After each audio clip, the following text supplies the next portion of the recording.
Ivan සුබ උදෑසනක් අදත් සුපුරුදු වේලාවට ඔබ එක්වන්නේ බිග් ෆෝකස් සංවාදය සමගින් අද ඉතාම වැදගත් මාතෘකාවක් ඔස්සේ මේ සංවාදය ඉදිරියට ගෙන යන්නට අපි සූදානමින් සිටිනවා.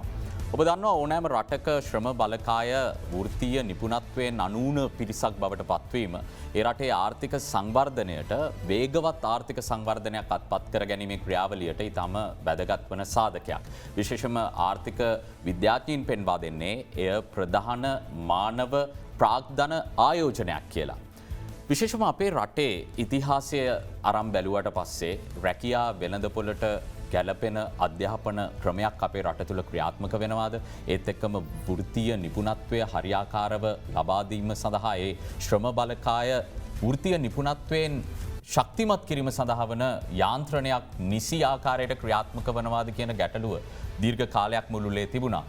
මේ ආණ්ඩුව බලයට පත්වීමට පෙර එවකට ජනාධිපති අපේක්ෂක ගෝඨාභය රාජපක්ෂ මහතා නිරන්තරයෙන්ම මේ නිපුණතා සංවර්ධනය පිළිබඳව කතා බහ කළා. ඒත් එක්කම රැකියා වෙළඳපොළට සරිලන ශ්‍රම බලකායක් නිර්මාණය කිරීමේ වැදගත්කම සම්බන්ධයෙන් පෙන්වා දුන්නා. ඒ නිසාම එතුමා ජනාධිපතිවරයා බවට පත් වුණාට පස්සේ මේ දශකය නිපුණතා දශකය විදිහට නම් කරලා තියෙනවා. අපි අද මේ නිපුණතා සංවර්ධනය සහ වෘත්තීය පුහුණුව මූලික කරගනිමින් මේ සාකච්ඡාව ඉදිරියට ගෙන යන්නට සූදානමින් සිටින්නේ. ඒ වෙනුවෙන් අපි ඊටම ගෞරවයෙන් මැදිරියට ආරාධනා කළා නිපුණතා සංවර්ධන වෘත්තීය අධ්‍යාපන පර්යේෂණ හා නව නිපැයුම් රාජ්‍ය ඇමතිනිය විශේෂඥ වෛද්‍ය සීතා අරඹපොළ මහත්මියට අයිබෝන් කියලා ඔබතුමිය පිළිගන්නවා. ඒත් එක්කම තෘතීක හා වෘත්තීය අධ්‍යාපන කොමිෂන් සභාවේ සභාපති ඉංජිනේරු උදේනි වික්‍රමසිංහ මහතාටත් අපි ආරාධනා කළා. අයිබෝන් කියලා ඔබතුමා පිළිගන්නවා. ඒත් එක්කම තෘතීක හා වෘත්තීය අධ්‍යාපන කොමිෂන් සභාවේ වැඩ බලන අධ්‍යක්ෂ ජෙනරාල් ජානක ජයලත් මහතාත් අපිත් එක්ක එකතු වෙනවා. අයිබෝන් කියලා ඔබතුමාත් පිළිගන්නවා. රාජ්‍ය ඇමතුමිය මුලින්ම අපි ඔබතුමියට යොමු වෙද්දී අපි දන්නවා මේ ආණ්ඩුවේ සෞභාග්‍ය දැක්ම ප්‍රතිපත්ති ප්‍රකාශය ආරම්භ බැලුවට පස්සේ වෘත්තීය නිපුණත්වය ශ්‍රම බලකාය සවිමත් කිරීම කියන කාරණය ගැන වැඩි අවධානයක් යොමු වුණා. ඒ වගේම අමාත්‍යාංශ විෂයපතය බෙදිච්ච ගැසට් නිවේදනය ආරම්භ බලද්දී ඔබතුමියට සුවිශේෂී ප්‍රමුඛතා 15ක් දක්වලා තියෙනවා. ඒ සඳහා අවශ්‍ය රාජ්‍ය ආයතන ගණනාවක්ම ඔබතුමිය යටතට පත් කරලා තියෙනවා. ඒ අනුව අපිට පැහැදිලි බොහොම බහරදුරේ වගකීමක් තමයි ඔබතුමියට පැවරිලා තියෙන්නේ. දැන් අවුරුද්දක්වත් නැහැ තවමත් මං හිතන රාජ්‍ය අමාත්‍ය දුරේ වැඩ කටයුතු ආරම්භ කරලා. මේ බාරදූරය කටයුත්තට කොහොමද ආරම්භයක් ලබාගෙන තියෙන්නේ කොහොමද මේ ප්‍රතිශතයක් විදිහට කිව්වොත් මොනතරම් ප්‍රතිශතයක් ඉෂ්ට කරගන්න පුළුවන් වෙලා තියෙනවා? ඔව් කලින්දු මං හිතන්නේ අපි මේ කතා කරන මාතෘකාව ගණන් බිනුම් වලින් කියලා ඉවර කරන්න පුළුවන් මාතෘකාවකට වඩා සංකල්පමය වශයෙන් ප්‍රතිපත්තිමය වශයෙන් ඵලදායී මානව සම්පතක් ගොඩනගන්න කරන්නේ මොනවද කියන එක තමයි අපි මේ මාතෘකාව ඔස්සේ අපිට කතා කරන්නට පුළුවන් සහ අපි දොරටු ඉවර කරගන්නේ ඒ අධ්‍යයන කටයුතු පිළිබඳ කතා කිරීම තුලිනුත් වෘත්තීය පුහුණුව ගැන කතා කිරීම තුලිනුත් මානව සම්පත දියුණු කිරීම පිළිබඳ. ඔබ කිව්වා වගේ මේ අමාත්‍යාංශය තුල විවිධ වූ ආයතන රාශියක් ගොනු වෙලා තියෙනවා. ඒ වගේම සෞභාග්‍ය දැක්ම ප්‍රතිපත්ති ප්‍රකාශයට අනුව අරමුණු රාශියක් එක්ක අහු වෙලා තියෙනවා. ඒ නිසා මේ අමාත්‍යාංශයට ඉලක්ක රාශියක් ලැබිලා මේ ඉලක්ක රාශිය පිළිබඳව සරලව අපි ලඝු කළා 1 2 3යි වගේ කීපයක් ගැන කතා කළොත් පළවෙනිම දේ තමයි මේ රටේ ශ්‍රම බලකාය නිපුණතාවයන්ගෙන් පිරිශ්‍රම බලකායක් බවට පත් කරන්නට එම නැත්තම් මේ ශ්‍රම බලකායෙන් වැඩි ප්‍රතිශතයක් ඒ කියන්නේ අපේ අරමුණ වෙන්නේ අවුරුදු 5 ගෙවෙනකොට 120ට වඩා අඩු ප්‍රමාණයක් තමයි ඉන්නට ඕනේ. එහෙම නැත්නම් ශ්‍රම බලකාය නිපුණතාවයන් රහිත ප්‍රමාණය ඒ තරම් නුපුහුණු ශ්‍රම බලකාය අඩු කරගන්නට ඕනේ. වැඩි ප්‍රතිශතය පුහුණු ශ්‍රම බලකාය බවට පත් කරගන්නට ඕනේ. මම හිතන්නේ ප්‍රතිපත්ති ප්‍රකාශයේ ඒ දැක්ම තියෙන්නේ 2030 වෙද්දී 10% දක්වා. 10% දක්වා. මම කතා කළේ පළවෙනි අවුරුදු කීපය පිළිබඳ දශකයේ අවසානයේ වෙනකොට 10% දක්වා. එතනදී අපි කතා කරනකොට අපි අධ්‍යාපනයේ අපිට මග හැරුණු සහ අවධානය අඩුවෙන් යමුණු ශේෂ්ත්‍රයක් විදිහට තමයි මේ වෘත්තීය පුහුණු ශේෂ්ත්‍රය අඳුරගන්නට පුළුවන්. ඒක අපි කවුරුත් ඒක ගැන එහෙම කියන්නේ නැතුව අපි අදි탁සේරුවෙන් කතා කළා කියලා ඒක සැබෑවක් වෙන්නේ නැහැ. මේ මහ පොළොවේ තියෙන ඇත්ත ඒකයි. බොහෝ දරුවන් පාසල් අධ්‍යාපනය ඉවරුණාට පස්සේ සාමාන්‍ය විශ්වවිද්‍යාල එහෙම නැත්නම් සම්මත විශ්වවිද්‍යාල ක්‍රමයට යන්න එහෙම නැත්නම් උසස් අධ්‍යාපන ක්‍රමයට යන්න තමයි බලාපොරොත්තු වෙන්නේ. සහ එතනින් මෙහාට පාසල් අධ්‍යාපනයත් ඒ උසස් අධ්‍යාපනය කියන සම්මත විශ්වවිද්‍යාල පද්ධතියත් අතරතුර යන්න බැරිව ඉතුරු වෙන දරුවන් පිළිබඳව අපි කතා කරනකොට ඒ පිළිබඳ කොයිතරම් දුරට අපි අවධානය යොමු කළාද කියන එක ගැටලුව. නිසා ඔබ කියනවා වගේ අතිගරු ජනාධිපතිතුමන්ගේ දැක්ම තුළ සහ මේ අමාත්‍යංශ වෙන් කිරීම තුළ සහ අපට ලබා දෙනු කාර්යභාරයෙන් එතුමා බලාපොරොත්තු වෙන්නේ මේ රටේ පාසැල් අධ්‍යාපනය කොයි මොහොතක හෝ හැර යන දරුවා වෘත්තියෙන් නිපුණතාවයෙන් පිරි දරුවෙක් බවට පත් කරලා ශ්‍රම බලකාය ලෝකයේ පිළිගත් අභිමානවත් ශ්‍රම බලකායක් බවට පත් කරන්න සහ ඒ වෘත්තිය දැනුම තුළින් තමුන් තනිව නැගී හිටින්න පුළුවන් ආර්ථිකයක් ගොඩනගා ගන්න, තමුන්ගේ පෞරුෂයක් ගොඩනගා ගන්න, රටේ ආර්ථිකයට දායක වෙන්න පුළුවන් තැනට යන්න පුළුවන්ද කියන එක. ඉතින් ඔබ ඇහුව ප්‍රතිශතයක් විදිහට අපි කොච්චර එයින් සාර්ථක වෙලා තියෙනවද කියලා. මේ විහිදුණු ජාලාවකින් ළඟා කරගන්න ඕන ඉලක්කයක් මේක. රටේ ප්‍රතිපත්ති වෙනස් වෙන්නට ඕනේ. ඒ සඳහා තියෙන ආයතන ප්‍රතිසංස්කරණය කරන්නට ඕනේ. ආයතනවල තියෙන සේවකයන්ගේ දැක්ම හා ආකල්ප වෙනස් කරන්න ඕනේ.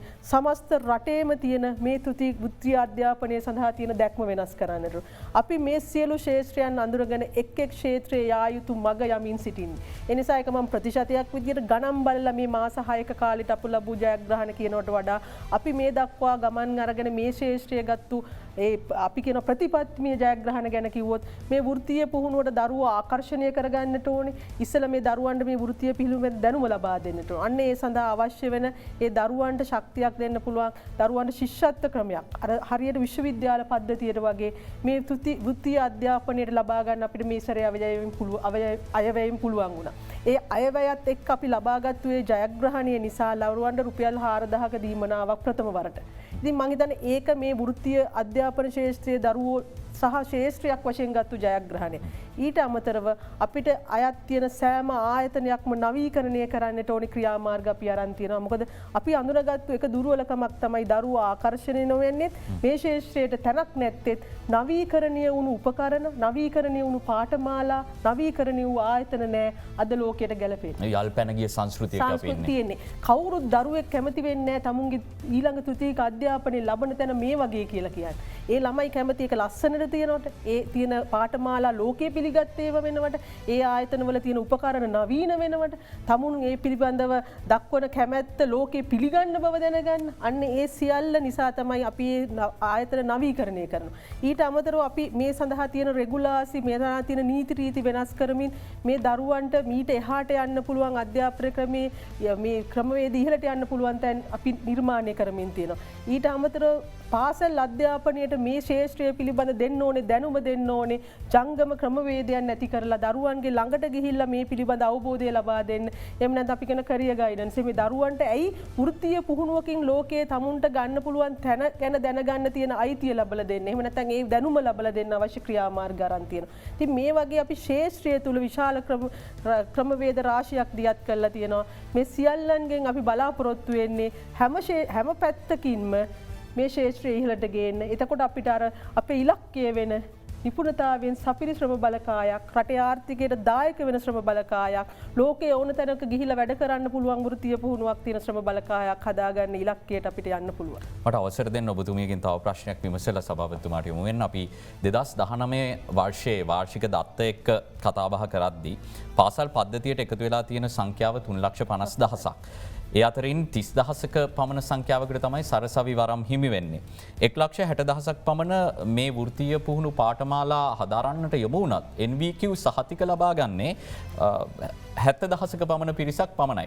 ඒ අනුව ඇතැම් පිරිස පෞද්ගලික විශ්වවිද්‍යාල සහ පිටරට විශ්වවිද්‍යාලවලට යොමු වුණාට පස්සේ වාර්ෂිකව 1,50,000ක පමණ නුපුහුණු ශ්‍රම බලකායක් මේ ශ්‍රම වෙළඳපොළට එනවා.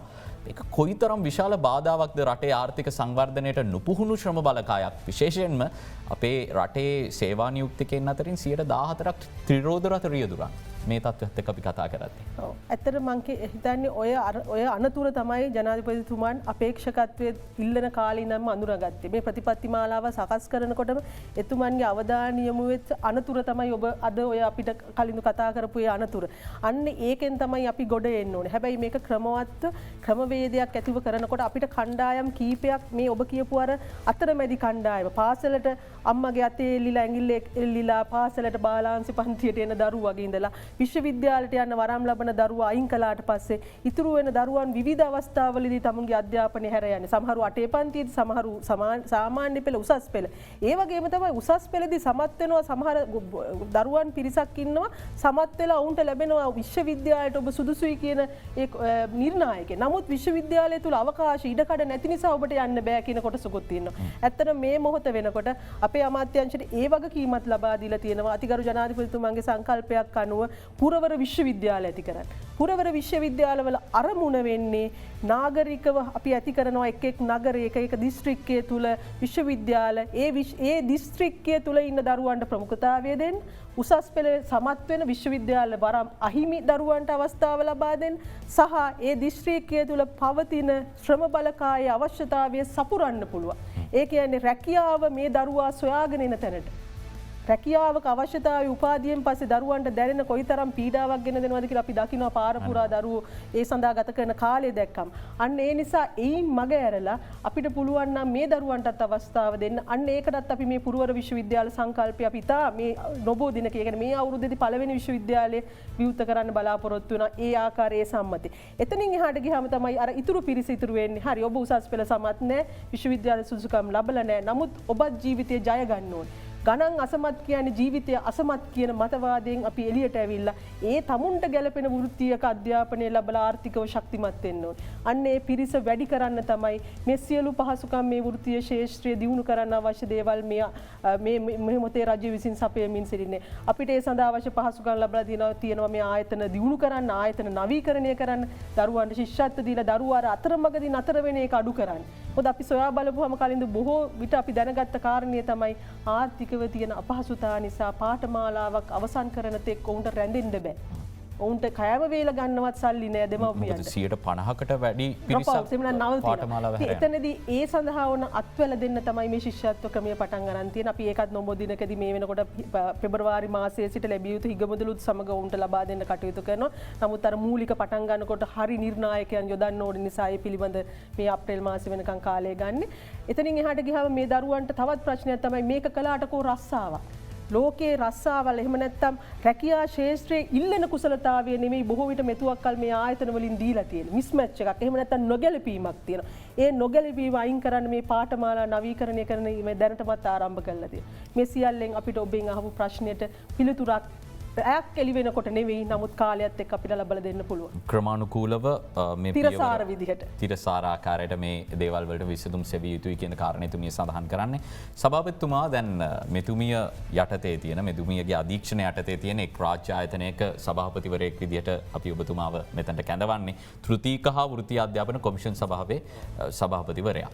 මං කැමති මුලින්ම ඔබතුමාගෙන් දැනගන්න මොකක්ද මේ තෘතීක හා වෘත්තීය අධ්‍යාපන කොමිෂන් සභාව කියලා කියන්නේ? මොකද ජනතාවට වැඩි අවබෝධයක් නැහැ මෙහෙම නම කියූ සැනින් මේ ආයතනයෙන් සිදුවන කාර්යභාරය මොකක්ද කියලා. ඇත්තටම කලිදු මේ ඒ ගැන පටන් ගන්න ඉස්සර වෙලා මේ ලංකාවේ වෘත්තීය අධ්‍යාපනය ඇත්තටම පටන් ගන්න තියෙන්නේ 1893 වර්ෂයේදී ප්‍රථමයෙන්ම මරදාන කාර්මික විද්‍යාලය පිහිටුවීමෙන් තමයි ආරම්භ වෙලා තියෙන. ඉච්චර ඈත අතීතයට යනවා. ඊට පස්සේ තමයි අම්පාර හාඩි කාර්මික විද්‍යාලය පටන් ගත්තේ. ඊට පස්සේ ඉතින් විවිධ රාජ්‍ය ආයතන පෞද්ගලික අංශ ආයතන වලින් මේ වෘත්තීය අධ්‍යාපනය ක්‍රියාත්මක වෙනවා. ඉතින් තෘතීක හා වෘත්තීය අධ්‍යාපන කොමිෂන් සභාවේ ඇත්තටම කාර්යභාරය හැටියට මේක පනතක් හැටියට සම්මත කරේ 1990 වර්ෂයේ අංක 20 දරන පනතින්. ඒ පනත යටතේ තමයි මේ කොමිෂන් සභාව පිහිටුවේ. පස්සේ 1999 අංක 50 කිරකින් සංශෝධන කීපයක් සුළු වශයෙන් වුණා. එතෙන්දී ප්‍රධාන වශයෙන් මේකේ තියෙන කාර්යභාරය වෙන්නේ මිනිස් බල අවශ්‍යතාවයට අනුව තෘතීක හා වෘත්තීය අධ්‍යාපනය සැලසුම් කිරීම, ඒ වගේම මෙම කටයුතු සම්බන්ධීකරණය කිරීම, ආයතනත් එක්ක සහ සංවර්ධනය කිරීම ප්‍රධාන අරමුණක්. ඒ වගේම තවත් අරමුණක් තමයි පිළිගත් ජාතික ක්‍රමවේදයක් තුළ සහතික පත්‍ර නිකුත් කිරීම. එක පොදු ක්‍රමයක් යටතේ මේ සහතික නිකුත් කරනවා. National Vocational Qualifications කියලා දැන් රට පුරාම ප්‍රසිද්ධයි NVQ කියන ක්‍රමය යටතේ සහතික නිකුත් කරනවා. ඒ වගේම පුහුණු සම්මතයන් එක ස්ටෑන්ඩඩ් එකකට තමයි මේ පාඨමාලා ඔක්කොම තියෙන්නේ. නැත්තම් විවිධ ආයතන විවිධ පාඨමාලා විෂයමාලා කරගෙන යනවට වඩා එක සම්මත ක්‍රමයකට National Competency Standards කියලා තියෙනවා NCS කියලා ජාතික නිපුණතා සම්මත ක්‍රමය අනුව මේ වාටමාලා ක්‍රියාත්මක වෙනවා. ඒක තමයි ඒවතම ප්‍රධානම අරමුණු වෙලා තියෙන්නේ මේ තෘතීය හා වෘත්තීය අධ්‍යාපන කොමිෂන් සභාවේ. ඇත්තටම සියලුම වෘත්තීය පුහුණු මධ්‍යස්ථාන වල කටයුතු අධීක්ෂණය කරන්නත් ඒ සම්බන්ධයෙන් රෙගුලාසි පනවන්නත් මේ පනත යටතේ අමාත්‍යවරියට බලය තියෙනවා. පරික්වර එක පොදු ප්‍රතිපත්තියක් හැටියට මේක ක්‍රියාත්මක කරන්න. ඊට අමතරව මේකේ බලතල හැටියට තියෙනවා අපි උදාහරණයක් විදිහට කිව්වොත් වෛද්‍යවරුන් සඳහා වෛද්‍ය සභාව වගේ නීතිඥවරුන් සඳහා නීතිඥ ගත්තොත් කලින් UGC එක මත විශ්වවිද්‍යාල ප්‍රතිපාදන කොමිසම තියෙන සම්මත විශ්වවිද්‍යාල පද්ධතිය සම්මත විශ්වවිද්‍යාල පද්ධතිය විශ්වවිද්‍යාල ප්‍රතිපාදන කොමිසමෙන් යම්සේ පාලනය කරන්නේද අධ්‍යාපන අමාත්‍යාංශය විසින් සහ විභාග කොමසාරිස්තුමා විසින් පාසල් පද්ධතිය යම්සේ පාලනය කරන්නේද මේ වෘත්තීය පුහුණු ඊට අතර මැදි සියලු ත්‍ෘතීක අධ්‍යාපන ආයතනවල ක්‍රියාකාරීත්වය පාලනය කරන මේ කොමිෂන් සභාවේ වගේ විදිහට තමයි යන්නේ. කොමිෂන් සභාව තමයි ඒ නියාමන අධිකාරිය. නියාමන අධිකාරිය හරියට. හොඳයි අපි වැඩබලන අධ්‍යක්ෂ ජෙනරාල්තුමා සිටිනවා ජානක ජයලත් මහත්මයා. අපි තවදුරටත් මෙතුමා පැහැදිලි කරපු එකෙන් ඉදිරියට ගිහිලා විවිධ අංශවලට අවධානය යොමු කරද්දී මේ කොමිෂන් සභාවේ අපිට පැහැදිලි කිරීමක් ලබා දෙන්න කොහොමද මේ සියලුම වෘත්තීය පුහුණු ආයතන සම්බන්ධීකරණය කරගෙන එහි ප්‍රමිතිය රැකගෙන ඉදිරියට යන ගමන යම්කිසි පැහැදිලි කිරීමක් අපි බලාපොරොත්තු වෙනවා. දර ඔබ කිවෝ වගේ 1,50,000ක් පමණ මේ ශේෂත්‍රය ඇතුළත් වෙනවා. අපේ එතකොට ආයතන තියෙනවා 1500ක් පමණ. මේ ආයතන හැම එකක්ම අපේ ලියාපදිංචිය හරහා තමයි යන්නේ. ඒ ලියාපදිංචි වීම තමයි නීතිමය අවශ්‍යතාවය යම්කිසි වෘත්තීය පුහුණුවක් කරනවා නම් මේ ලියාපදිංචිය අනිවාර්යයි. මේ ලියාපදිංචි හරහා අපි අධීක්ෂණය කරනවා මේ පාඨමාලාවල ගුණාත්මක භාවය. ඒ වගේම එතෙන්දි බලනවා සුසු පරිසරයක් තියෙනවද? ඒ අවශ්‍ය කාර්ය මණ්ඩලයේ උපදේශක මණ්ඩලයේ ඉන්නවද? පුහුණු උපකරණ තියෙනවද? ඒ නියමිත අගයීම් කටයුතු හරියට කරනවද? මේ වගේ අධීක්ෂණයක් කරනවා. ඒ අධීක්ෂණය කිරීම තමයි අපේ ලියාපදිංචිය ඊට පස්සේ අපි කරනවා ප්‍රතිහිතනය කියලා. ඒකට අපි ඉංග්‍රීසියෙන් කියන්නේ ඇක්‍රිඩිටේෂන් කියලා. ඒ ඇක්‍රිඩිටේෂන් එකේදී බලන්නේ මේ කරිකියුලම් එක නැත්නම් විෂයමාලාව අර ජාතික විෂයමාලාවට සම්බන්ධ කරලා තියෙනවා. ඒ අනුව කරනවාද කියන එක. එතකොට ඒකෙන් තමයි NVQ එකක් නැත්තං අර ජාතික නිපුණතා ක්‍රමය යටතේ සහතිකයක් ලබා දෙන්නේ. මේ සහතිකය අපි කියනවා ජොයින් සර්ටිෆිකේට් එක. ආයතනයයි TVC එක එකතු වෙලා දෙන සහතිකය. මේක දැන් මුළු ලෝකෙම පිළිගන්න මට්ටමට ඇවිල්ලා තියෙනවා. හැම ලෝකයේ දියුණු රටවල මේ ක්‍රමය ක්‍රියාත්මක වෙනවා. එතෙන්දී සහතිකය දෙන්නේ ඒගොල්ලෝ කරන නිපුණතාවයට. දැන් සාමාන්‍ය අධ්‍යාපනය ගත්තොත් සහතිකයක් දෙන්නේ ඉගෙනගත්ත දෙයට. මේ සහතිකය දෙන්නේ කරන්න පුළුවන් දෙයට. ඒක තමයි ප්‍රධාන වෙනස. මොකද අපි අපේ අධ්‍යාපනය ගැන කතා කරද්දී අපි විභාගයට ලියන මේ ප්‍රශ්න පත්‍රයට ලියන පිළිතුරට තමයි අපිට සහතිකයක් ලැබෙන්නේ. අපි සියල්ල දන්න කිසිවක් නොහැකි જાතියක් බවට පත් වෙමින් සිටිනවා කියලා විවේචනයක් අද වෙදී තියෙනවා. නමුත් මේ නිපුණතා සංවර්ධනයේදී වෙනස්. වෙනස්. සම්පූර්ණයෙන් වෙනස් වෙනවා. අපි සහතිකයේ පිටිපස්සේ අපි ලියනවා මෙයාට කරන්න පුළුවන් හැකියාවන් මොනවද කියලා. ඒ කියන්නේ Tamanට කරන්න පුළුවන් දෙයට දෙන්න සහතිකය. අනික් එක තමයි මේ ක්‍රමයේදී යම් කෙනෙක් අසමත් කියන සංකල්පයක් නැහැ. අපි දාන්නේ තවම මේ නිපුණතාවයට පැමිණ නැත. නිපුණතා මට්ටමක් සම්බන්ධයෙන් සාකච්ඡා. මට්ටම් තියෙනවා 7ක්. ඒ මට්ටම් වලට අනුව මේ පාඨමාලා බෙදලා තිනවා. ඒ මට්ටමට අපි අගයීම කළා. අපි කියනවා not yet competent. නැත්තම් competent. competent වන සහතිකය ලැබෙනවා. not yet competent නැත්තම් සාම නිපුණතාවයට පැමිණ නැත කිව්වොත් එයාට ආයෙත් අවස්ථාවක් තියෙනවා ඕන තරම් මේක කරලා නිපුණතාවයට එන්න. රාජ්‍ය මෙතුමිය දැන් අපි සමාජයේ පොදු ආකල්පය ගැන කතා කරද්දී මේක තමයි යථාර්ථය. සාමාන්‍යයෙන් සරසවි අධ්‍යාපනය ලබනවා කියලා දෙමෝපියෙක් තමන්ගේ දරුවා සම්බන්ධයෙන් කතා කරන්නේ බොහොම ආඩම්බරෙන්. මගේ පුතා කැම්පස් යන්නේ, මගේ දුව කැම්පස් යන්නේ කියලා. නමුත් මේ වෘත්තීය පුහුණුව ලබා ගන්න අපි කියනවා සාමාන්‍යයෙන් කියන යා ටෙක් එකකට යනවා කියලා කියන්න බොහොම මැලිකමක් දක්වනවා. මේක මේ මදි පුංචිකමක් විදියට හිතනවා. මේ ආකල්පය වසර ගණනාවක් මුළුල්ලේ කුමන හෝ හේතුවක් නිසා නිර්මාණය වෙලා තියෙනවා. මේ ආකල්පය කොච්චර බාධාවක්ද රටක් විදියට අපිට ඉදිරියට යන්න මේ සරසවි අධ්‍යාපනය පමණයි ප්‍රමිතිගත, එය පමණයි අපව අපගේ පරිසාදන මට්ටමට ගෙනියන්නේ කියන ආකල්පය බිඳහෙලීම කොයිතරම් වැදගත්ද? මම හිතන්නේ ඒකයි අර මම ආරම්භයේදීම කිව්වේ මේක ලොකු සටනක්. ඔබ ඇහුවා වගේ අර ප්‍රතිශතයකින් අපි කොච්චර සාර්ථකද කියලා අපිට කියන්න බැරි. අපිට බඩුවක් විකුණුවා නම් එහෙම නැත්නම් වෙළඳ භාණ්ඩයක් විකුණලා ඉවර නම් ගොඩනැගිල්ලක් හදලා ඉවර නම් අපිට ප්‍රතිශතයක් එද. නමුත් මම ඒකයි මෙතනදී ආරම්භයේදීම කිව්වේ මේක මහා සංග්‍රාමයක්.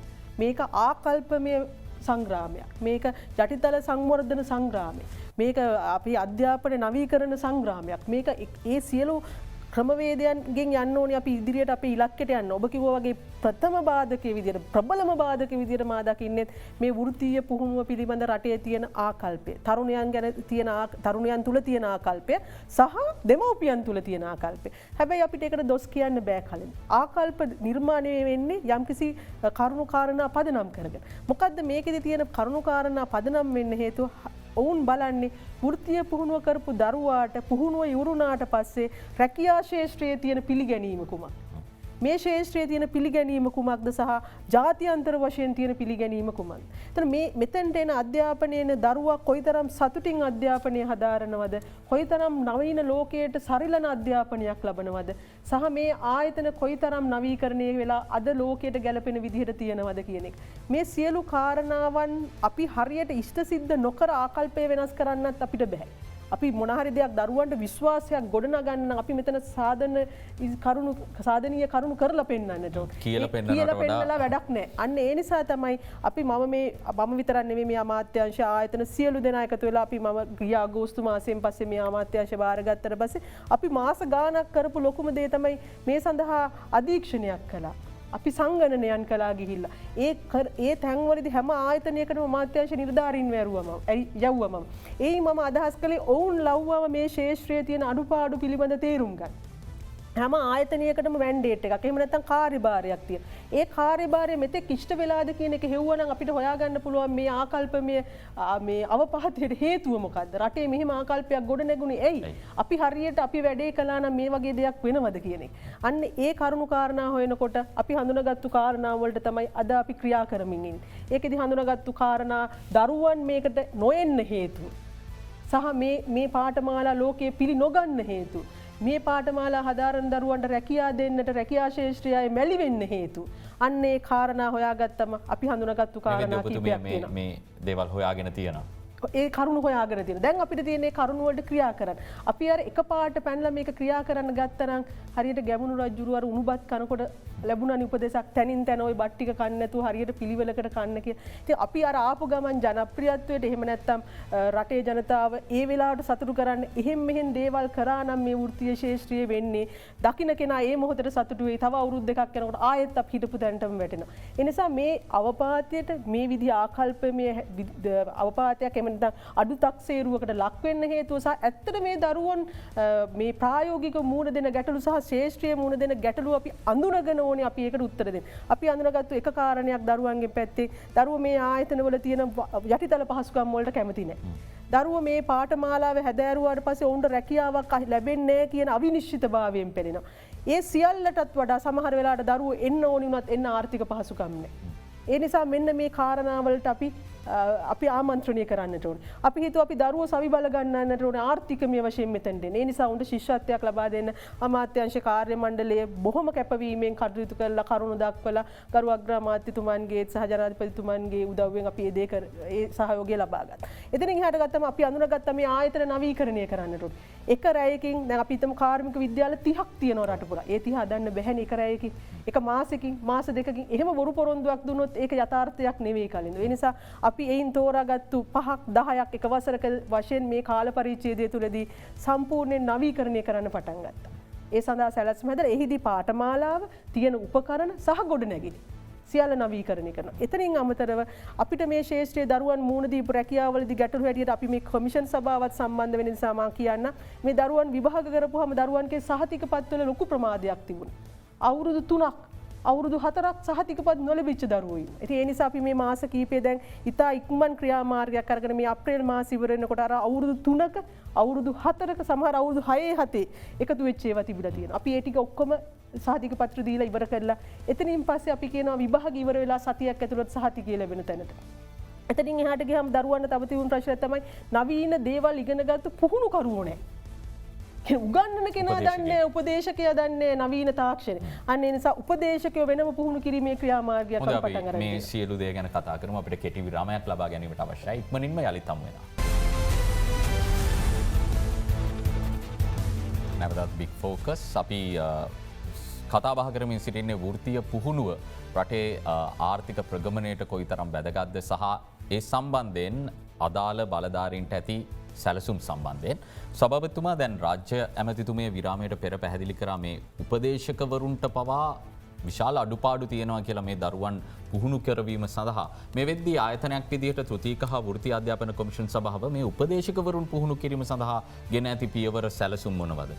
ඇතවශයම කලින් දූ අපි ඒ සඳහා ගරු ඇමතිතුමගේ උපදෙස් පරිදි දැන් විශේෂ පාඨමාලා සංවිධානය කරගෙන යනවා. පළවෙනි පාඨමාලා පටන් ගන්නවා. සංඛ්‍යාත්මකව ගත්තොත් උපදේශකවරුන් කොයිතරම් ප්‍රමාණයක් ඉන්නවද? දල වශයෙන් දල වශයෙන් මං හිතන්නේ 6000ක් තමයි තියෙනවා.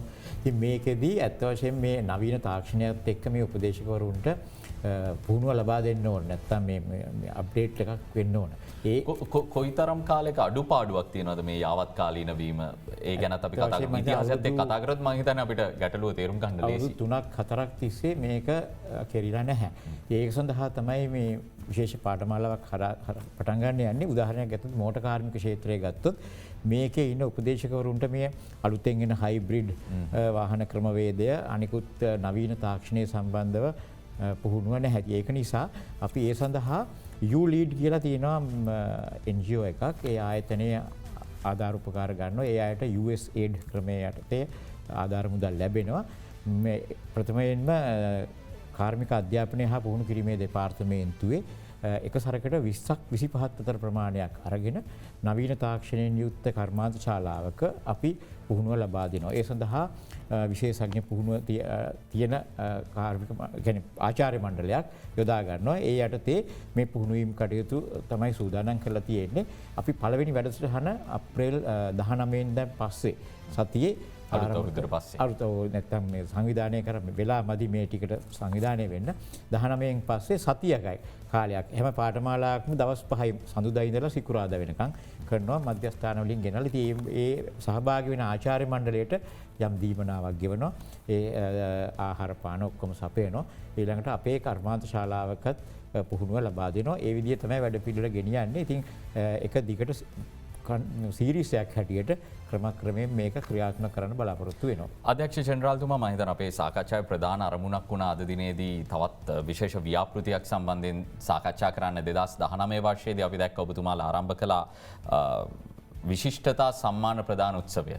මෙවරත් මම හිතන්නේ පසුගිය වර්ෂයේ කොවිඩ් වසංගතයත් එක්ක මේ කාර්යය සංවිධානය කරන්න බැරි වුණාට මෙවරත් ඒ කටයුත්ත සංවිධානය කරන්න මේ වෙද්දී සැලසුම් සකස් කරලා තියෙනවා. අපි මේක ගැන කතා කරමු. මම හිතන්නේ ඔබතුමාලා දෙන්නට මේ ගැන කතා කරන්න පුළුවන්. මම මුලින්ම ඔබතුමාගෙන් විමසන්නේ කොහොමද තියෙන සැලසුම? මොකක්ද මේ විශිෂ්ටතා සම්මාන ප්‍රදානෝත්සවය කියලා කියන්නේ? ඔව් කලින්ද මේ අපි මේ විශිෂ්ටතා සම්මාන උල්ල සංවිධානය කරලා තියෙන්නේ වෘත්තීය පුහුණුවේ නියැලෙන ආයතනවලට යම්කිසි මේ අභිප්‍රේරණයක් ඒ කියන්නේ මොටිවේෂන් එකක් ඇති කරන්න පුහුණුව යම් කිසි විදිහකින් දියුණු කරලා කරන්න සහ ඒ මේ කිරීම තුළින් මේ ශිෂ්‍ය ශිෂ්‍යාවන් අද්වා ගැනීම මේ පුහුණුවේ තියෙන විශේෂතාවය පෙන්වීමෙන් ඒක තමයි අපි කළේ.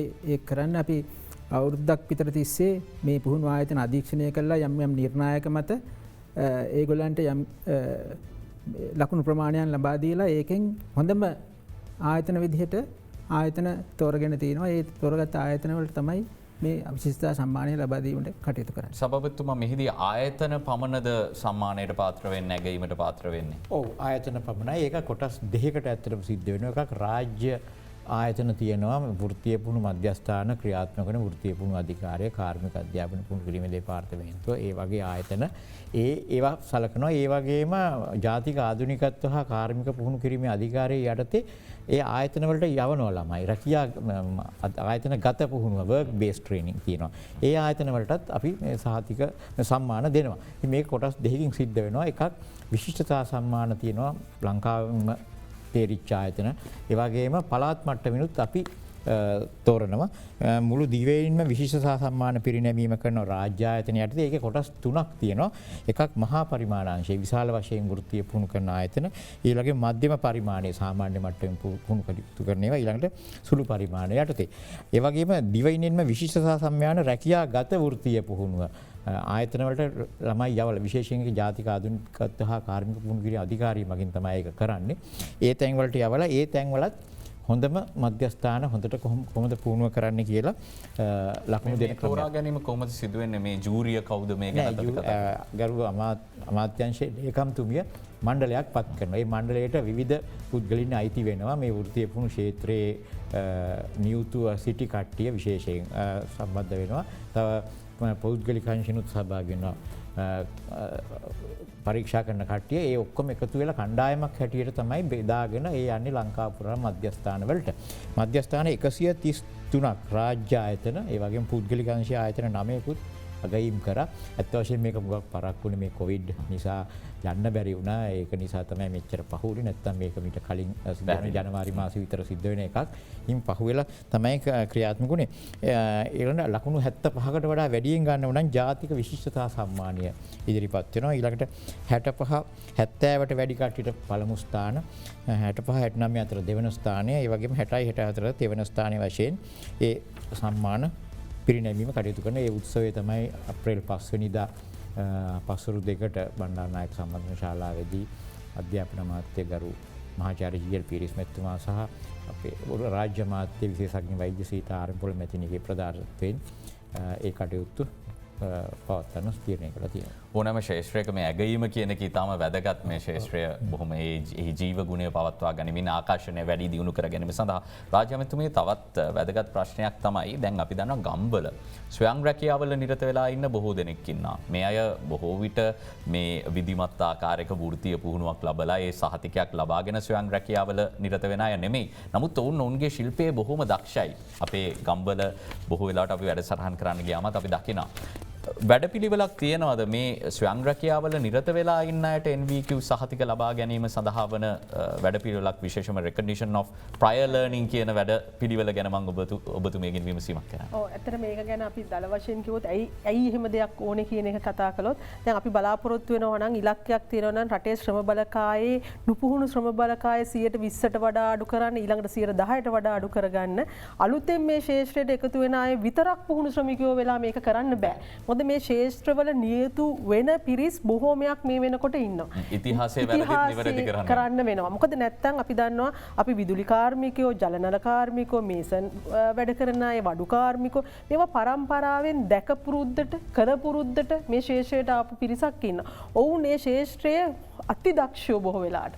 මේ ගල් පිළිම නෙලපු ඉතිහාසයක ඉඳලා මේ දක්වා ඒ දැක පුරුද්දෙන්, කල පුරුද්දෙන් ආපු ශේෂ්ත්‍රයේ බොහෝ දක්ෂයෝ ඉන්නවා. නමුත් ඔවුන්ට තව ලබා ගන්න උකහා ගන්න ඕනේ අලුත් දැනුම තියෙනවා. ඔවුන් නිර්ණායකයන් අනුව අපි කොටස් වලට වෙන් කරගන්න වෙනවා. මොකද පාරිභෝගිකයා එහෙම නැත්නම් සේවා ලබන කෙනා දැනගන්නට ඕනේ මම සේවය ලබා ගන්න. මගේ ගෙදර විදුලි දෝෂයක් ඇති වුණාම ඒ අපහු ප්‍රතිසංස්කරණය කරගන්න එන විදුලි කාර්මිකයා මොනතරමේ සුදුසුකම් තියෙන කෙනෙක්ද කියලා දැන ගැනීම ඒ සේවා ලබන්නාගේ අයිතිය. ඒක ලෝකයේ ජාත්‍යන්තරව ගත්තොත් ඒ නිර්ණායකයන් අනුව ඒ ප්‍රමිතිගත කිරීම අනිවාර්ය දෙයක්. නමුත් අවාසනාවකට අපේ රටේ ශේෂ්ත්‍රවල ඉන්න දක්ෂයාව අපිට හොයන්නත් බෑ, අදක්ෂයාව හොයන්නත් බෑ.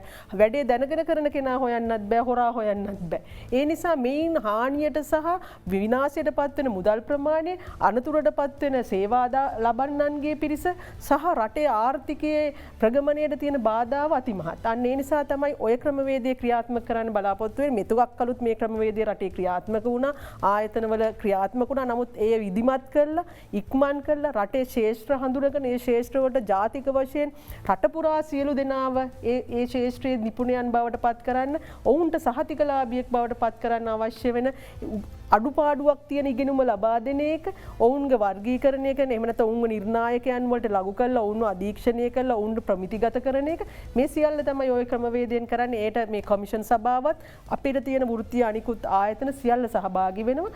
එයින් අපි බලාපොරොත්තු වෙන්නේ මෙතෙක් කල ඉතා සුළුවට ගිය මේ ක්‍රමවේදය ජාතික වශයෙන් සංවිධානාත්මක කළොත් අපිට එක කාලයක් තුරදී රටේ සියලු විදුලි කාර්මිකයන් අපිට ප්‍රමිතිගත කරගන්න පුළුවන් වෙනවා. ඔවුන්ට දැනුමක් ලබා දෙන්න පුළුවන් වෙනවා. එයින් ඔවුන්ගේ නිපුණතාවය වැඩි වෙනවා විතරක් නෙමෙයි රටේ ජනතාවගේ ආරක්ෂාව, සේවා ලබන්නන්ගේ ඒ ගුණාත්මක භාවය වැඩි වෙනවා සේවා ලබා දෙන කෙනාගේ.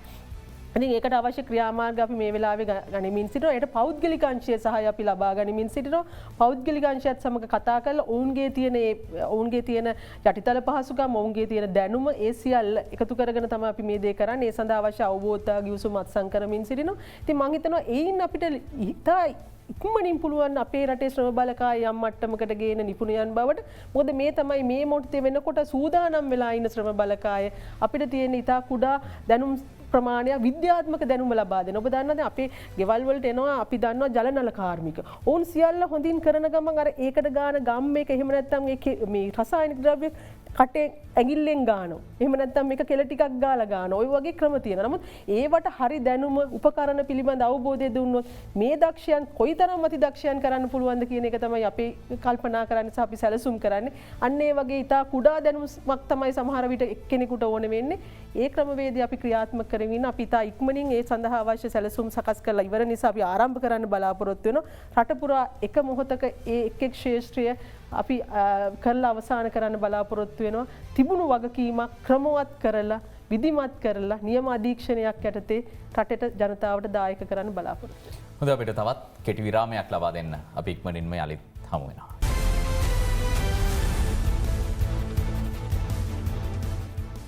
අධ්‍යක්ෂ ජෙනරාල්තුමා දැන් අපි වෘත්තීය පුහුණුව ගැන කතා කරද්දී වෘත්තීය පුහුණුවක් අවසානයේ ලැබෙන සහතිකය ඉතාම වැදගත්. ඒ තමයි ලැබෙන තහවුරු කිරීම යම් කෙනෙක් වෘත්තීය නිපුණයෙක් බවට.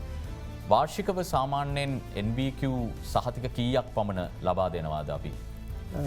ඔව් කලින්ද ඇත්තටම අපි වාර්ෂිකව 70,000ක් පමණ ලබා දෙනවා. මෙතෙන්දී අර RPL නැත්තම් පෙරදැනීම ඇගීම තුලින් අපි වාර්ෂිකව ලබා දුන්නේ සහතික 5,000ක්. ඒ කියන්නේ අපි කලින් කතා කරමින් සිටි ශේෂ්ත්‍රයේ දැනට ලර්නින් කියන කාරණය.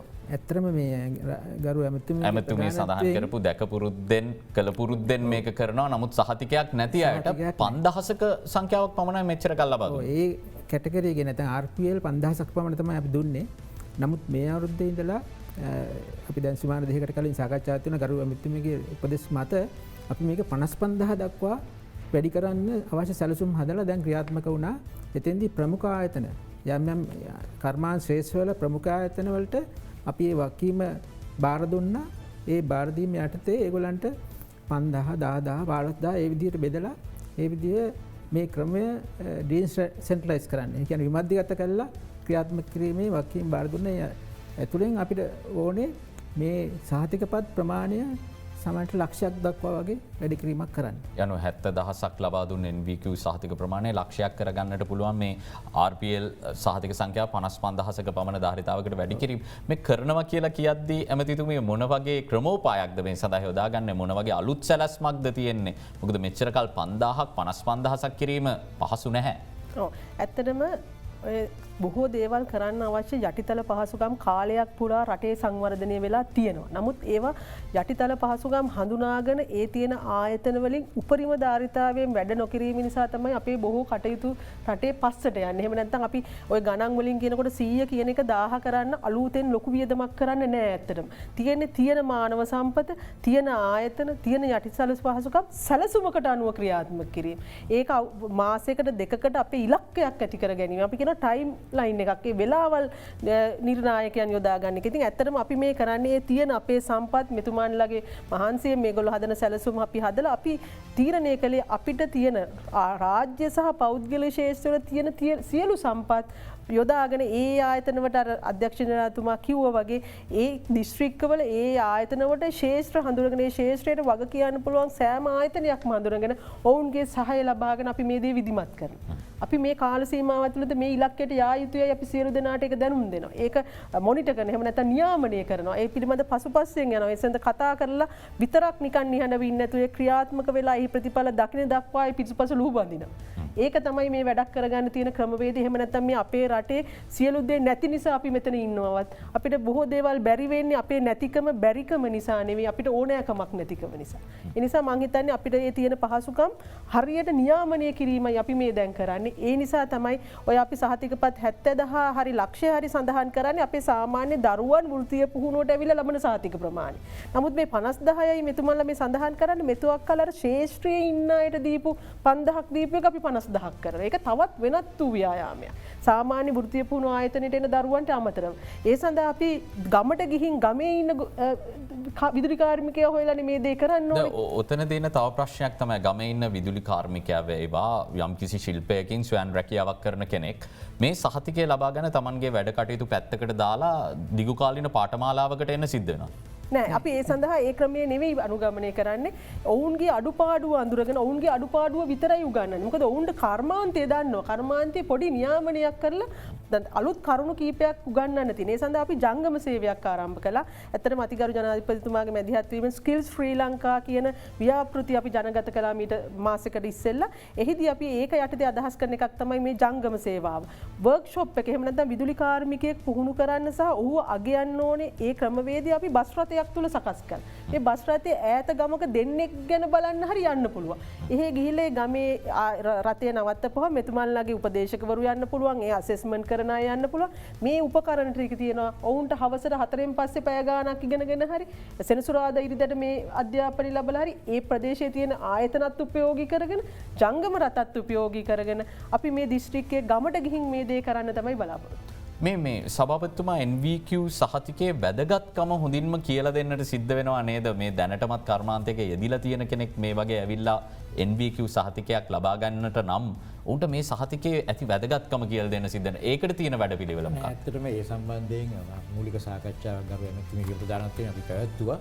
ඒක අනුව අර වෙනත් ආයතන සහභාගී කරවගෙන මේක කරන්න බලාපොරොත්තු වෙනවා. ඉතින් ඒකෙදී අපි ඇත්තටම බලාපොරොත්තු වෙනවා දැන්වීමක් පළ කරන්න පුවත්පත්වල ග්‍රාමීය මට්ටමේ ඒ නිපුණතාවයේ තියෙන කාර්මිකයින්, ජලනල කාර්මිකයින්, පෙදරේරුවරුන්, ඒ ආදී ක්ෂේත්‍රවල විදුලි කාර්මිකයින් දැනුවත් කරලා ඒ අයට අපිත් එක්ක ලියාපදිංචි වෙලා අපිට පුළුවන් ඒ කට්ටිය ඇත්තටම කියනවා නම් අර එමෙතුමිය කිව්වා වගේ මේ අයගේ ප්‍රායෝගික පුහුණුව තියෙනවා ඕනටත් වැඩිය. මේගොල්ලන්ට න්‍යායික දැනුම සමහරක් ඒවා විතරයි අඩු. ඒ අඩු කොටස වෘත්තීය පුහුණු මධ්‍යස්ථානයකට ගිහිලා අර කිව්වාගේ සතියාන්තයක හරි හවස් වරුවක හරි නැත්නම් සුමානි මැද හරි දවස් දෙකක විතර න්‍යායික පුහුණුව ලබා දෙන්න පුළුවන්. විශේෂයෙන්ම මේ අපි සතුව තියෙන රාජ්‍ය යාන්ත්‍රණය කොවිඩ් සමයේ අපි භාවිත කරපු විදිහ අපි දැක්කා. විශේෂයෙන්ම මේ රෝගී මර්ධනය කරන්න වගේම සේවා සැපයීම සඳහා ග්‍රාම සේවා නිලධාරියා හරහා පවා මේ අය හඳුනාගෙන අපිට ඉන්නවා නිපුණතා සංවර්ධන නිලධාරියා කියලා ග්‍රාම ශ්‍රේෂ්ඨ මට්ටමේ. ඉතින් ඒ ශ්‍රේෂ්ඨ මට්ටමේ ඉන්න නිලධාරියාගේ උපකාරය ඒ ප්‍රදේශයේ තියෙන ඉතා කුඩා ආයතනයත් අපිට ඇතිනේ මේ කර්තව්‍ය ඉෂ්ට කරගන්න. ඒතර අමාත්‍යාංශය යටතේ ආයතන පද්ධතියක් තියෙන. ඒ පද්ධතිය ටෙක්නිකල් කොලෙජ් එක වේවා එහෙම නැත්නම් අපි කාර්මික විද්‍යාලය වෘත්තීය පුහුණු අධිකාරියද ආධුනිකත්ව මණ්ඩලයේ ආයතනයද කියන එක අපිට මේක ભેදයක් අවශ්‍ය නැහැ. අපි මේ කරන්නේ ජනතාවට රාජ්‍ය සේවය ලබා දීම. ඒ සඳහා ඒ යොදා ගන්නවා වගේම කලින්දු ඇහුවේ මම හිතන්නේ කලින්දු බලාපොරොත්තුනේ මේ ශාස්ත්‍රවල ඉන්න අයට මේ සහතිකයක් ලබා ගැනීමේ වැදගත්කම කොහොමද කියන්නේ කියලා. ඇත්තටම ඒක තමයි අපි මේ වැඩසටහනින් පවාද කරන්නේ. මාධ්‍ය හරහා වේවා අපි කතා කරන ජනගත වෙන ඕනෑම උත්සවයකදී වේවා ජනමාධ්‍ය ලිඛිත එහෙම නැත්නම් මේ රූපවාහිනී මාධ්‍ය අපිට ගුවන් විදුලි එය හරහා වේවා ග්‍රාමීය මට්ටමින් පාසල් ඒ එක ආයතන හරහා හරි අපි මේක කරන්න හදන්නේ මේ දැනුමත් දෙන එක. මේන් මේ පිළිබඳ ඇති වෙන උද්‍යෝගය සහ මේ NVQ යාන්ත්‍රණයේ වැදගත්කම දැනගත්තම ඒ ශාස්ත්‍රවල ඉන්න අයත් අර මෙතුමා මේ කියපු ක්‍රමවේදයට සොයාගෙන ඒක තමයි කලින් අහපු ප්‍රශ්නේ මම හිතන්නේ කොහොමද NVQ සහතිකයක් ලබා ගැනීමෙන් ඔහුට ලැබෙන ප්‍රයෝජනය ගැන. ඒ තමයි ඔවුන්ගේ රැකියාවට හොඳ අභිමානයක් ලැබෙනවා. රැකියාවට හොඳ පිළිගැනීමක් ලැබෙනවා. දැන් තමුන් ස්වයං රැකියාවක් කරගෙන හිටියත් ඒ සහතිකයේ තියෙනවනේ යම් ආයතනයක අවශ්‍යතාවයක් වුණොත් රැකියාව ලබා ගන්න ඔහු සුදුසෙක් බවට පත් වෙනවා. ඒක තමයි මේ සහතිකයේ ලැබීමේ වැදගත්කම. අපි ඒකත් ජනගත කරන්න බලාපොරොත්තු වෙනවා මේ සමග. රාජ්‍යමතුමිය මේ වෘත්තීය නිපුණත්වය සහ මේ කාරණාව සම්බන්ධයෙන් කතා කරද්දී ඊට පරිබාහිර ප්‍රශ්නයක් අසන්නට මට අවසර දෙන්න. මොකද අපි අපේ සාකච්ඡාවේ අවසාන භාගයට ඇවිල්ලා තියෙන නිසා සමාජයේ දැන් තියෙන චෝදනාවක් සම්බන්ධයෙන් ඒක විපක්ෂයෙන් ප්‍රධාන වශයෙන් මෙල්ල වෙන චෝදනාවක්. ඔබතුමිය වගේ අය අපි දන්නවා දීර්ඝ කාලයක් මැතිවරණ දේශපාලනයේ හිටපු අය නෙමෙයි මේ පසුගිය කාලේ වියතුන් පාර්ලිමේන්තුවට එන්න ඕනේ, උගතුන් පාර්ලිමේන්තුවට එන්න ඕනේ කියන කාරණාවත් එක්ක රටේ යම්කිසි ප්‍රතිපත්තිමය වශයෙන් මේ කරුණු බාරගත් අය. නමුත් දැන් විපක්ෂයේ තියෙන ප්‍රධාන චෝදනාව තමයි වියතුන්ගෙන් වෙන විශාල දෙයක් නැහැ. වියතුන් අසමත්. මොකක්ද ඔබතුමීට මේකට දෙන්න තියෙන ඔබතුමීගේ ස්ථාවරය? මෙහෙමයි. ප්‍රධාන වශයෙන්ම විපක්ෂය කියන්නේ මොකක්ද? ඡන්දයෙන් අසමත් පිරිස. විපක්ෂය වෙන්නේ මෙතන ඉන්නේ. ඒතර එතන වගේ තැනක ඉඳලා කෙනෙක් තව කෙනෙක්ට අසමත් කියනකොට ඒකට දෙන නිර්ණායකයන් තියෙන්න ඕනේ. කාට සාපේක්ෂවද අසමත් කියන්නේ? කුමන අරමුණක් ඇතුවද අප අසමත් කියන්නේ කියලා. ඕනෑම ජනකොටසක ඕනෑම තලයක ඕනම ස්තරයක දක්ෂයෝ අදක්ෂයෝ හොඳ හා නරක මිනිස්සු ඉන්න පුළුවන්. ඒක ගිහි පැවිදි කියලා බේදෙකුත් නැහැ. ළමා වැඩිහිටි කියලා බේදෙකුත් නැහැ. උගත් වියතුන් සහ එහෙම නොවන කියලා වෙනසකුත් නැහැ. හැම ශේෂ්ත්‍රයකම දුර්වලයෝ ඉන්න පුළුවන්. හැම ශේෂ්ත්‍රයකම නරක මිනිස්සු ඉන්න පුළුවන්. හැම ශේෂ්ත්‍රයකම වංක මිනිසුන් ඉන්නට පුළුවන්. ඒ නිසා ඕනෑම ප්‍රතිශතයක් ඕනෑම කොටසකින් ඉන්න පුළුවන්. නමුත් මේ රටේ වියතුන්ද උගතුන්ද කියන එකට නිර්ණායක දාලා මේ විභාග සහතික නිසා වෙන් කරන්න බෑ. මේ රටේ සමාජගත දැනුමින් උගතුන් ඉන්නවා, විභාග ශේෂ්ත්‍රවල උගතුන් ඉන්නවා සහ ওই විපක්ෂය හරි කවුරු හරි එහෙම චෝදනා කරනවා නම් ඒ කියන්නේ උගතුන් වියතුන් ශේෂ්ත්‍රයට ආපා කියන ඔය කියන නිර්ණායකයන් මම කියන නිර්ණායකයන් නෙමෙයි විපක්ෂ ඉදිරිපත් කරන හරි කවුරු හරි ඉදිරිපත් කරන ඒ කොටසෙන් යම්කිසි වැඩක් වෙන හින්දා තමයි එතනට බය වෙලා තියෙන්නේ. ඒක පිළිබඳ ඒ සංස්කෘතිය දේශපාලන සංස්කෘතිය වෙනස් වෙයි කියන තැතිගැන්ම තමයි පක්ෂ විපක්ෂ බේදයකින් නැතුව වැරදි පාර යන අය ඇඟිල්ල දික් කරන්න හේතු. හොඳයි මම ඒ ප්‍රශ්නයත් විමසුවේ මොකද අපි ප්‍රවෘත්ති ප්‍රකාශ වලින් මේ පළවෙන අදහස් ප්‍රචාරය කරනවා. එතකොට අවස්ථාවක් ලැබුණාම ඔබතුමිය ඇතුළු මේ පාර්ශවෙන් ඒ අදහස ලබා ගැනීමත් වැදගත් වෙන නිසා කොහොමුණත් අපි බොහෝ දේ කතා කරා. තව බොහෝ දේ කතා කිරීමට තියෙනවා. නමුත් කාල වේලාව හරස් වෙනවා. අපි ඉදිරියේදීත් මේ ඊටාම වැදගත් වෙන විෂයක් වන නිසා සහ මේ අවධානය රටේ ජනතාවට ගෙනියන්න නම් තව දුරටත් මෙවැනි සාකච්ඡා අපි පැවැත්විය යුතු නිසා ඉදිරියටත් ඇමතිතුමිය වගේම ඔබතුමාල සම්බන්ධ කර ගැනීමෙන් මේ මෙවැනිම සාකච්ඡා පවත්වන්නට බලාපොරොත්තු වෙනවා.